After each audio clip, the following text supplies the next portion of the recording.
Hi friends, welcome back to my channel. Good morning. ನಾನಂತೂ ತುಂಬ ಚೆನ್ನಾಗಿದ್ದೀನಿ, ನೀವು ಚೆನ್ನಾಗಿದ್ದೀರಾ ಅಂತ ಭಾವಿಸ್ತಾ ಇವತ್ತಿನ ವಿಡಿಯೋನ ಶುರು ಮಾಡ್ತಾ ಇದ್ದೀನಿ. ಯಾರೆಲ್ಲ ಹೊಸದಾಗಿ ವಿಡಿಯೋನ ನೋಡ್ತಾ ಇದ್ದೀರೋ ಪ್ಲೀಸ್ ಸಬ್ಸ್ಕ್ರೈಬ್ ಮಾಡ್ಕೊಂಡು ನಿಮ್ಮ ಫ್ರೆಂಡ್ಸ್ ಆ್ಯಂಡ್ ಫ್ಯಾಮಿಲಿಗೆ ಶೇರ್ ಮಾಡಿ. ಈ ವಿಡಿಯೋ ಏನಾದರೂ ಇಷ್ಟ ಆಯಿತು ಅಂದರೆ ಒಂದು ಲೈಕ್ ಮಾಡಿ.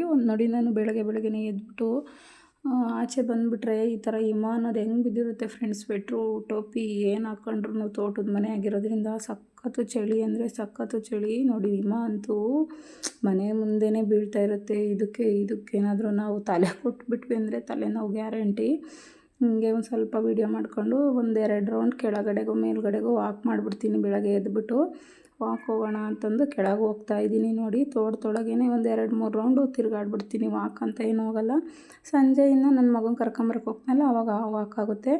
ವಾಕ್ ಮಾಡಿ ಬಂದುಬಿಟ್ಟು ನೋಡಿ, ಕಸ ಎಲ್ಲ ಗುಡಿಸ್ಬಿಟ್ಟು ಮನೆ ಮುಂದ್ಲದು ನಮ್ಮ ಜಗಲಿ ಮೇಗ್ಲದು ಚಾರ್ಲಿ ಕಟ್ತೀವಲ್ಲ, ಕೂದಲೆಲ್ಲ ಉದುರಿರುತ್ತೆ ಫ್ರೆಂಡ್ಸ್. ತುಂಬ ಉದುರುತ್ತೆ ಕೂದಲಕ್ಕೂ. ಎಲ್ಲ ನೀಟಾಗಿ ಗುಡಿಸ್ಬಿಟ್ಟು ಕಲ್ಲೆಲ್ಲ ತೊಳೆದ್ಬಿಟ್ಟು ಬಾಗಿಲು ಒರೆಸಿ ಒಳಗೆ ಹೋಗೋಣ ಅಂತ ಎಲ್ಲ ರೆಡಿ ಮಾಡ್ತಾಯಿದ್ದೀನಿ. ಡೈಲಿ ಇದೇ ಪ್ರೊಸೆಸ್ ಇರುತ್ತೆ ನಂದು. ಬಾಗಿಲು ಸಾರಿಸೋದು, ಕಸ ಗುಡಿಸೋದು. ಬೆಳಗ್ಗೆ ಎದ್ದಾಗ ನೋಡಿ, ಬಕೆಟಲ್ಲಿ ಇಲ್ಲಿ ನೀರು ಇಟ್ಕೊಂಡ್ಬಿಟ್ಟು ಎಲ್ಲ ರೆಡಿ ಮಾಡೋಣ ಅಂತಂದು ಕಸ. ಸಂಜೆ ನೋಡಿ ಫ್ರೆಂಡ್ಸ್, ಪೂಜೆ ಮಾಡಿಬಿಟ್ಟು ಇವಾಗಿನ ನಮ್ಮ ಮನೆಯಲ್ಲಿ ಹಸು ಇಲ್ಲ ಫ್ರೆಂಡ್ಸ್, ಹಂಗಾಗಿ ಪಕ್ಕದ ಮನೆ ಹಸುಗೆ ಕೊಟ್ಟು ಬರೋಣ ಅಂತ ಹೋಗ್ತಾ ಇದ್ದೀನಿ. ಸಂಜೆ ದೀಪ ಹಚ್ಬಿಟ್ಟು ರಾಯರಿಗೆ ಇನ್ನೊಂದು ಪೂಜೆ ಮಾಡಿಬಿಟ್ಟು ಬೆಳಗ್ಗೆ ಕಡಲೆಕಾಳು ಹಾರನ ಮಾಡಿದ್ನಲ್ಲ, ಇದನ್ನು ಗೋಹುಗೆ ಕೊಡಬೇಕು ಅಂತ ಹೇಳಿದರು. ಹಾಗಾಗಿ ಇದನ್ನು ಪಕ್ಕದ ಮನೇಲಿ ಹಸು ಇದೆ, ಅದಕ್ಕೆ ತಿನ್ನಿಸ್ಬಿಟ್ಟು ಬರೋಣ ಅಂತ ಹೋಗ್ತಾ ಇದ್ದೀನಿ. ಬನ್ನಿ, ಮತ್ತೆ ನಾನು ವಿಡಿಯೋ ಕಂಟಿನ್ಯೂ ಮಾಡ್ತಾಯಿದ್ದೀನಿ. ಅವತ್ತು ರಾತ್ರಿ ಅಲ್ಲಿ 10:45-11 ಗಂಟೆ ಫ್ರೆಂಡ್ಸ್. ಯಾರು ಇದನ್ನು ನೋಡಿಬಿಟ್ಟು ಬೇಜಾರು ಮಾಡ್ಕೋಬೇಡಿ, ಅಸಹ್ಯ ಪಡ್ಕೋಬೇಡಿ. ನಾವು ಹಳ್ಳಿ ಕಡೆ ಇರೋದ್ರಿಂದ ಎಲ್ಲರಿಗೂ ಗೊತ್ತಿರುತ್ತೆ. ಇನ್ನೇನು ಬಿಗ್ ಬಾಸ್ ನೋಡ್ತಾ ಇದ್ವಿ. ಲಾಸ್ಟ್ ಎಂಡಿಂಗು ನನ್ನ ಮಗಳು ವಾಶ್ರೂಮ್ಗೆ ಬಾರಮ್ಮ ಅಂತ ಕರೆದ್ಲು. ಬರೋಷ್ಟರಲ್ಲಿ ನಾವು ವಾಶ್ರೂಮ್ಗೆ ಹೋಗೋಕೆ ಮುಂಚೆ ನೋಡೋಣ ಒಂದ್ಸಲ ದನಿ ಮನೆ ಬಾಗಿಲು ತೆಗೆದು ನೋಡಮ್ಮ ಅನ್ನೋತ್ತಿಗೆ ಈ ಥರ ಆಗಿತ್ತು. ಏನು ಮಾಡೋದಪ್ಪ ಅಂತ ಗೊತ್ತಾಗ್ತಾನೆ ಇರಲಿಲ್ಲ.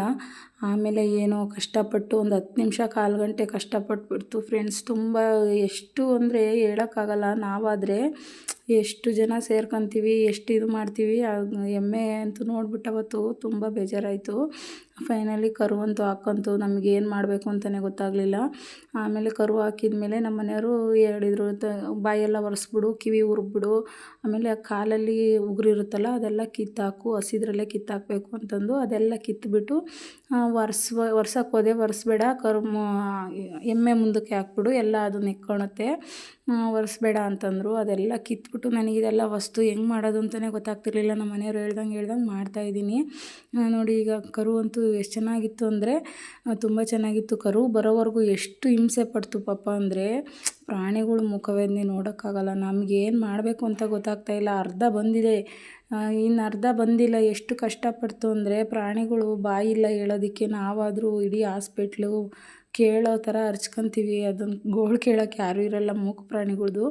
ಅಂತೂ ಫೈನಲಿ 10 ನಿಮಿಷ, 1/4 ಗಂಟೆಲಿ ಕರು ಹಾಕ್ಕೊಂಬಿಡ್ತು. ಆಮೇಲೆ ಇನ್ನೇನು ಮಾಡೋದು ಅಂತಂದು ಅದನ್ನು ಕರುಗೆ ಒಂದು ಗೋಣಿ ಚೀಲನ ಹಾಸ್ಬಿಟ್ಟು ಅದ್ರ ಮೇಲೆ ಹಾಕ್ಬಿಡೋಣ, ಚಳಿ ಅಂತಂದು ನಾವು ಹಾಕಿದ್ರೆ ಅದ್ರ ಮೇಲೆ ನಿಲ್ತಾನೆ ಇಲ್ಲ ಅದು. ಆಮೇಲೆ ಅದು ಅವ್ರಮ್ಮನೂ ಅಷ್ಟೇ, ನಮ್ಮ ಸುಬ್ಬಕ್ಕ ವಾಸನೆನೇ ನೋಡ್ತಿದ್ದಾಳೆ, ನೆಕ್ಕಂತಾಳೆ ಅಂದರೆ ನೆಕ್ಕಂತಾನೆ ಇಲ್ಲ. ಏನು ಮಾಡೋದಪ್ಪ ಅಂತಂದು ಆಮೇಲೆ ಹಾಕ್ಬಿಟ್ಟು ಕೊಟ್ಟಿಗೆನೆಲ್ಲ ಸ್ವಲ್ಪ ಗಲೀಜಾಗಿತ್ತಲ್ಲ ಕ್ಲೀನ್ ಮಾಡಿಬಿಟ್ಟೆ. ಆವಾಗ ರಾತ್ರಿ ಇನ್ನೇನು ಮಾಡೋದು, ರಾತ್ರಿ ಸುಮಾರಲ್ಲಿ 11 ಗಂಟೆ ಫ್ರೆಂಡ್ಸ್. ಅವಾಗ ಆಮೇಲೆ ಯಾವ ಕರು ನೋಡಮ್ಮ ಅಂದ್ಲು ನನ್ನ ಮಗಳು. ನನಗೆ ನಿಜವಾಗ್ಲೂ ನೀಟಾಗಿ ಗೊತ್ತಾಗ್ತಿಲ್ಲ, ಬೆಳಗ್ಗೆ ನೋಡಿದ್ರಾಗುತ್ತೆ. ಅವು ಮಲ್ಕೊಂಡ್ಲಿ ನಡಿ ಅಂತಂದು ಸ್ವಲ್ಪ ಗಲೀಜೆಲ್ಲ ನೀಟಾಗಿ ಗುಡಿಸ್ಬಿಟ್ಟು ಕ್ಲೀನ್ ಮಾಡಿ ಮಲ್ಕೊಂಡ್ವಿ.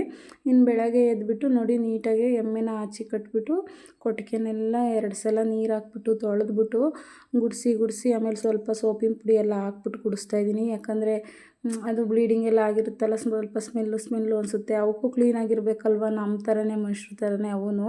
ಪ್ರಾಣಿ ಅಂತ ಹೆಂಗಂದ್ರೆ ಹಂಗೆ ಇಡೋಕ್ಕಾಗಲ್ಲ. ಒಂದು 2-3 ಬಿಂದಿಗೆ ಚೆನ್ನಾಗಿ ನೀರು ಹಾಕ್ಕೊಂಬಿಟ್ಟು ಎಲ್ಲ ಗುಡಿಸಿ ನೀಟಾಗಿ ಗಲೀಜೆಲ್ಲ ಹೋಗೋಂಗೆ ಗುಡಿಸ್ತಾಯಿದ್ದೀನಿ. ನೋಡಿ, ಕೊಟ್ಟಿಗೆನೆಲ್ಲ ನೀಟಾಗಿ ತೊಳಿತಾಯಿದ್ದೀನಿ. ಕಲ್ಲಾಗಿರೋದ್ರಿಂದ ಈಸಿ ಆಗ್ತಿದೆ ಫ್ರೆಂಡ್ಸ್, ನೀಟಾಗಿ ಕ್ಲೀನ್ ಮಾಡ್ಕೋಬೋದು. ಮಣ್ಣಿನೆಲ್ಲ ಆಗಿದ್ದರೆ ಕಷ್ಟ ಆಗೋದು. ಕಲ್ಲು ಇರೋದ್ರಿಂದ ನೀಟಾಗಿ ನೀರು ಹಾಕ್ಬಿಟ್ರೆ ಎಲ್ಲ ಗುಡಿಸಿ ಆ ಮೂಲೆಯಲ್ಲಿ ಒಂದು ಗುಂಡಿನ ಥರ ಮಾಡಿದ್ದಾರೆ. ಅದರಲ್ಲಿ ಹೋಗ್ಬಿಟ್ಟು ಗಂಜಲ ಎಲ್ಲ ಸ್ಟೋರ್ ಆಗುತ್ತೆ. ಅದನ್ನು ಒಂದು ಬಿಂದಿಗೆಯಲ್ಲಿ ತುಂಬಿಬಿಟ್ಟು ಆಚೆಗೆ ತೋಟದೊಳಗೆ ಒಯ್ದರೆ ಗೊಬ್ಬರ ಆಗಿಬಿಡುತ್ತೆ. ನೋಡಿ ಈ ಥರ ಗುಂಡಿ ಥರ ಮಾಡಿದ್ದಾರೆ. ಅದನ್ನು ಈ ಥರ ಒಂದು ಬಿಂದಿಗೆ ಒಂದು ಚೊಂಬು ಥರ ಇಟ್ಕೊಂಡಿದ್ದೀವಿ. ಹಿಂಗೆ ಮಗ್ದಿ ಫುಲ್ಲು ನೀಟಾಗಿ ಎಲ್ಲ ತೋಟದೊಳಗೆ ಹಾಕಿಬಿಟ್ರೆ ಅದು ಒಂದು ಗೊಬ್ಬರ ಆಗುತ್ತೆ. ನೋಡಿ ಎಲ್ಲ ನೀಟಾಗಿ ಒಂದು 2-3 ಬಿಂದಿಗೆ ಆಯಿತು. ಎಲ್ಲ ನೀಟಾಗೆ ಆಚೆ ತೋಟಕ್ಕೆ ಹಾಕ್ತಾಯಿದ್ದೀನಿ ಗಂಜಲನ. ಆಮೇಲೆ ಒಂದು ಹಂಡೆಗೆ ಉರಿ ಹಾಕಿದ್ದೆ ಫ್ರೆಂಡ್ಸ್. ನೀರು ಒಂದು ಹಂಡೆ ಫುಲ್ ಬರ್ತಿ ಕಾಯಿಸ್ಬಿಟ್ಟಿದ್ದೆ ಸ್ನಾನ ಮಾಡಿಸೋಣ ಎಮ್ಮೆಗೆ ಅಂತ. ಹಿಂಗೆ ಕರು ಹಾಕಿದಾಗ ನಾವು ತಣ್ಣೀರೆಲ್ಲ ಅದು ಉಪಯೋಗಿಸ್ಬಾರ್ದು, ನಮ್ಮ ಥರನೇ ಅದು ಅಲ್ವಾ. ಬಿಸಿನೀರು ಚೆನ್ನಾಗಿ ಕಾಯಿಸಿದ್ದೆ. ನನ್ನ ಮಗನ ಅದಕ್ಕೆ ಸ್ಕೂಲಿಗೆ ರಜೆ ಹಾಕಿ ಉಳಿಸ್ಕೊಂಡ್ಬಿಟ್ಟಿದ್ದೆ. ಅವನು ಬಿಂದಿಗೆಯಲ್ಲಿ ತಂದು ಸಣ್ಣ ಬಿಂದಿಗೆಯಲ್ಲಿ ಆ ಬಕೆಟಿಗೆ ಹುಯ್ತಾ ಇದ್ದ. ನಾನು ನೀಟಾಗಿ ಎಲ್ಲ ಬಿಸಿನೀರಲ್ಲಿ ಎಮ್ಮೆದ ಮೈ ತೊಳಿತಾ ಇದ್ದೀನಿ.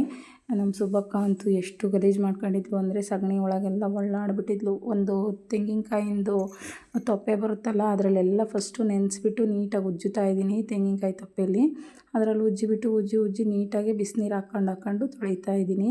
ಬಾಲ ಎಲ್ಲ ಫುಲ್ಲು ಗಂಜಲ ಮಾಡ್ಕೊಂಡು ಗಲೀಜು ಮಾಡ್ಕೊಂಬಿಟ್ಟಿತ್ತು. ನೀಟಾಗಿ ತೊಳೆದ್ಬಿಟ್ರೆ ನಮ್ಮ ಥರನೇ ಅಲ್ವಾ ಮಾವು. ಅವ್ರಿಗೂ ನಾವು ಸ್ವಲ್ಪ ಗಲೀಜು ಅನಿಸಿದ್ರೆ ನಮಗೆ ಇಷ್ಟ ಆಗೋಲ್ಲ. ಅಂಥದ್ರಲ್ಲಿ ನಮಗೆ ಒಂಥರ ಹೋಗಿ ಹಾಲು ಕರೆಯೋದಕ್ಕೆ ಮನಸ್ಸು ಬರೋಲ್ಲ. ಸ್ಮೆಲ್ ಅನಿಸ್ತಿರುತ್ತೆ. ಅದಕ್ಕೆ ನೀಟಾಗೆಲ್ಲ 1-2 ಬಕೆಟ್ ಬಿಸಿನೀರನ್ನ ಕಾಯಿಸ್ಕೊಂಬಿಟ್ಟು ಚೆನ್ನಾಗಿ ಸ್ನಾನ ಮಾಡಿಸ್ತಾಯಿದ್ದೀನಿ ಎಮ್ಮೆಗೆ. ನೋಡಿ ಆ ಜಾಗನೆಲ್ಲ ನೀಟಾಗಿ ಉಜ್ಜಿಬಿಟ್ಟು ಕ್ಲೀನಾಗಿ ತೊಳಿಬೇಕು. ಇಲ್ಲ ಅಂತಂದರೆ ನೊಣಗಳೆಲ್ಲ ಬಂದು ಕೂತ್ಕೊಂಡು ಕಚ್ಚಿಬಿಟ್ಟು ಗಾಯ ಮಾಡಿಬಿಡ್ತವೆ. ಹಂಗಾಗಿ ನೀಟಾಗಿ ಎಲ್ಲ ವಾಶ್ ಮಾಡಿ ಹಂಗೆ ಆ ಮಟ್ಟೆಯಲ್ಲಿ ಎಲ್ಲ ಉಜ್ಜುತ್ತಾ ಇದ್ದೀನಿ. ಅಲ್ಲಿ ಗಲೀಜಿದ್ದನ್ನೆಲ್ಲ ನೀಟಾಗಿ ಉಜ್ಜಿ ನೀರು ಹಾಕ್ತಾಯಿದ್ದೀನಿ. ಅಲ್ಲಿಗೆ ನೀಟಾಗಿ ಜಾಸ್ತಿ ಬಿಸಿನೀರು ಹಾಕಬೇಕು ಫ್ರೆಂಡ್ಸ್. ಯಾಕಂದರೆ ಕೆಚ್ಚಲಿಗೂ ಅಷ್ಟೇ, ಕೆಚ್ಚಲಿಗೂ ಬಿಸಿನೀರು ಹಾಕಬೇಕು. ಆ ಜಾಗಕ್ಕೂ ನೀಟಾಗಿ ಬಿಸಿನೀರು ಎರಚಬೇಕು. ಅದಕ್ಕೆಲ್ಲ ನೋವು ಆಗಿರುತ್ತಲ್ವ. ಹಂಗಾಗಿ ಬಿಸಿನೀರು ಹಾಕ್ಬಿಟ್ರೆ ಸ್ವಲ್ಪ ನೋವು ಕಡಿಮೆ ಆಗುತ್ತೆ ಅಂತಂದು ಎಲ್ಲ ಬಿಸಿನೀರು ಹಾಕ್ಬಿಟ್ಟು ನೀಟಾಗೆ ಫುಲ್ಲು ಬಾಡಿನೇ ಮೈ ತಲೆಯಿಂದ ಹಿಡಿದು ಕಾಲುಗಳು ಎಲ್ಲನೂ ನೀಟಾಗಿ ಸ್ನಾನ ಮಾಡಿಸ್ಬಿಟ್ಟು ಒಳಗಡೆ ಇಟ್ಕೊಂಡೋಗಿ ಕಟ್ತೀನಿ. ಇದೇ ಥರನೇ ಎಮ್ಮೆ ಆಗಲಿ ಹಸು ಆಗಲಿ ಯಾವುದಾದ್ರೂ ಆಗಲಿ ನಮ್ಮ ಕಡೆ ಇದೇ ಥರ ಪ್ರೊಸೆಸ್ ಮಾಡೋದು, ಬಿಸಿನೀರಲ್ಲೇ ಸ್ನಾನ ಮಾಡಿಸೋದು. ನನ್ನ ಮಗ ವೀಡಿಯೋ ಮಾಡು ಅಂತಂದರೆ ಅಮ್ಮ ಯಾಕೋ ಬಾಲ ಎತ್ತುತ್ತೆ, ಇನ್ನೊಂದು ಕರು ಹಾಕುತ್ತೇನೋ ಹಂಗೆ ಹಿಂಗೆ ಅಂತ ರೇಗಿಸ್ತಿದ್ದ. ನೋಡಿ ಸ್ನಾನ ಅಂತೂ ಇನ್ನೇನು ಆಲ್ಮೋಸ್ಟ್ ಮುಗೀತು. ಕೆಚ್ಚಲಿಗೆಲ್ಲ ನೀರು ಹಾಕ್ತಿದ್ದೀನಿ. ಸ್ವಲ್ಪ ಬಿಸಿನೀರನ್ನ ಚೆನ್ನಾಗಿ ಎರಚಿದ್ರೆ ಅದಕ್ಕೆ ನೋವು ಅನ್ನೋದು ಸ್ವಲ್ಪ ಕಡಿಮೆ ಆಗುತ್ತೆ ಅಂತಂದು ಎಲ್ಲ ಬಿಸಿನೀರು ಹಾಕ್ಬಿಟ್ಟು ಇನ್ನೇನು ಒಳಗಡೆ ಇಟ್ಕೊಂಡೋಗಿ ಕಟ್ಟಿಬಿಡೋಣ ಅಂತಂದು ಅದಕ್ಕೆ ಬಾಯಾರಿಕೆ ಬೇರೆ ಆಗಿತ್ತು. ನೀರು ಕುಡಿಸ್ಕೊಂಡ್ಬಿಟ್ಟು ಒಳಗಡೆ ಇಟ್ಕೊಂಡು ಕಟ್ತಾಯಿದ್ದೀನಿ. ರಾತ್ರಿ 11 ಗಂಟೆ ಅಲ್ವಾ ಫ್ರೆಂಡ್ಸ್ ಕರು ಹಾಕಿ. ಅವಾಗೇನು ಮಾಡೋಕ್ಕಾಗಲಿಲ್ಲ. ಸುಮ್ಮನೆ ಮಲಗಿಬಿಟ್ವಿ. ಅವಾಗ ಸ್ವಲ್ಪ ಕೊಟ್ಟಿಗೆನೆಲ್ಲ ಕ್ಲೀನ್ ಮಾಡಿ ಗುಡಿಸ್ಬಿಟ್ಟು ಕರುನ ಮುಂದೆ ಹಾಕಿ ಮಲಗಿಬಿಟ್ವಿ. ಕರು ರಾತ್ರಿ ಒಂದು ಹೊತ್ತಲ್ಲಿ ಎದ್ಬಿಟ್ಟು ಎಲ್ಲ ನೀಟಾಗಿ ಹಾಲು ಕುಡ್ಕೊಂಬಿಟ್ಟಿದೆ. ಅವಾಗೆಲ್ಲ ಕರುಗಳಿಗೆ ಹಾಲು ಕುಡಿಸ್ಬೇಕಿತ್ತು. ಇವಾಗ ಹಂಗಲ್ಲ, ಆದಿಚ್ಚಿಗೆ ಅದೇ ಕುಡ್ಕೊಂಬಿಟ್ಟು ಅಲ್ಲೇ ಸಗಣಿನೂ ಇಟ್ಬಿಟ್ಟಿತ್ತು ಕರುನು. ನೋಡಿಬಿಟ್ಟು ಯಪ್ಪ ನಮಗೆ ಆಶ್ಚರ್ಯ ಆಯ್ತು, ಹೆಂಗೋ ಕುಡಿಸೋದು ತಪ್ಪಿತು, ಆದಿಚ್ಚಿಗೆ ಅದೇ ಕುಡ್ಕೊತಾಯ್ತಲ್ಲ ಅಂದ್ಕೊಂಡು ಎಮ್ಮೆನ ನೋಡಿ 2 ಕಡೆನೂ ಹಗ್ಗ ಹಾಕಿ ಕಟ್ತಾಯಿದ್ದೀನಿ. ಸ್ವಲ್ಪ ಮೇವು ಹಾಕ್ಬಿಟ್ಟು ಕಟ್ಟಿಬಿಟ್ರೆ ರಾತ್ರಿ ಎಲ್ಲ ಪಾಪ ಸುಸ್ತಾಗಿರುತ್ತಲ್ಲ ಅಂದ್ಕೊಂಡು ನೀರು ಕುಡಿಸ್ಕೊಂಡು ಮೇವು ಹಾಕ್ಬಿಟ್ಟು ಕಟ್ಟಿ ಹೋಗ್ತಾಯಿದ್ದೀನಿ. ಆಮೇಲೆ ಹಾಲೆಲ್ಲ ಕರೆದ್ಬಿಟ್ಟು ಹುತ್ತು ಕೊಯ್ದು ಬಂದೆ. ಇದು ಮತ್ತೆ ಮಧ್ಯಾಹ್ನ ಬೇವಿನ ಸೊಪ್ಪನ್ನ ಕಿತ್ಕೊಂಬಂದೆ. ಅದಕ್ಕೆ ಕೆಚ್ಚಲಿಗೆಲ್ಲ ಹಚ್ಬಿಡೋಣ ಅಂತ ಬಿಡಿಸ್ತಾ ಇದ್ದೀನಿ. ಬೇವಿನ ಸೊಪ್ಪೆಲೆನೆಲ್ಲ ನೀಟಾಗಿ ಬಿಡಿಸ್ಬಿಟ್ಟು ಕಡ್ಡಿ ಬೇರೆ ಹಾಕ್ತಾಯಿದ್ದೀನಿ. ಮಿಕ್ಸಿಗೆ ಹಾಕ್ಬಿಟ್ಟು ಇದಕ್ಕೆ ಸ್ವಲ್ಪ ಅರಿಶಿನ ಪುಡಿನ ಹಾಕ್ಬಿಟ್ಟು ನೀಟಾಗಿ ರುಬ್ಬಿಬಿಟ್ಟು ಅದಕ್ಕೆಲ್ಲ ಮೈಗೆ ಸರೋಗಬೇಕು ಫ್ರೆಂಡ್ಸ್. ಯಾಕಂದರೆ ನಮ್ಮ ಕಡೆ ಇದೇ ಥರ ಮಾಡೋದು. ಇನ್ಫೆಕ್ಷನ್ ಆಗೋಲ್ಲ, ನೊಣಗಳೇನು ಕೂರಲ್ಲ ಅಂತಂದು ಇದನ್ನು ಬೇವಿನ ಸೊಪ್ಪೆಲ್ಲ ನೀಟಾಗಿ ಕೆಚ್ಚಲಿಗೆ ಅದ್ರ ಗಂಜಲ ಹುಯ್ಯೋ ಜಾಗಕ್ಕೆ ಮೈಗೆಲ್ಲ ಸರೋಗ್ಬಿಟ್ರೆ ನೊಣಗಳು ಎಂಥ ಕೀಟಗಳು ಹೋಗ್ಬಿಟ್ಟು ವಿಷಕ್ಕೆ ಕೂರಲ್ಲ. ಆಮೇಲೆ ಆ್ಯಂಟಿಬಯೋಟಿಕ್ ಅಲ್ವಾ ಅರಿಶಿನೂ ಬೇವಿನ ಸೊಪ್ಪು. ನಾವು ಹೆಂಗೆ ಬಾಣಂತನ ಥರ ಮಾಡ್ಕೊತೀವೋ ಹಂಗೆ ಇದಕ್ಕೂ ನೋಡಿ ನೀಟಾಗಿ ಗ್ರೈಂಡ್ ಮಾಡ್ಕೊಂಡು ತೊಗೊಂಬಂದಿದ್ದೀನಿ.